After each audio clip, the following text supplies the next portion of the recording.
আসসালামু আলাইকুম রহমতুল্লাহি ওয়া বারাকাতুহু।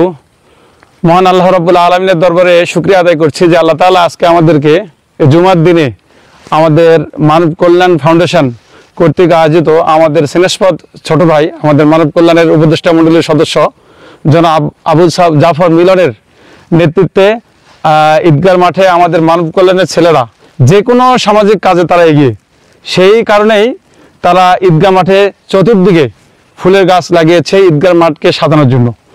এরপরও আমাদের ঈদগাহ মাঠ চতুর্দিকে আলহামদুলিল্লাহ সুন্দর পরিবেশ করা হয়েছে, ঘেরা হয়েছে।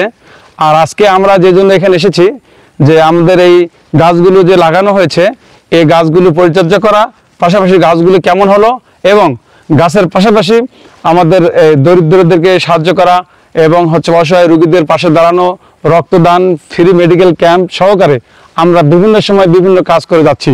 সেই কাজের ধারাবাহিকতায় আজকে আমাদের গ্রামের মানব কল্যাণ ফাউন্ডেশনের আমাদের ভাস্তাদের যাদের উদ্যোগে আমাদের এই মানব কল্যাণ ফাউন্ডেশন এগিয়ে যাচ্ছে, তাদেরকে নিয়ে আমরা আজকে ঈদগাহ মাঠ সংস্কার করার জন্য, গাছ দেখার জন্য আমরা এখানে এসেছি।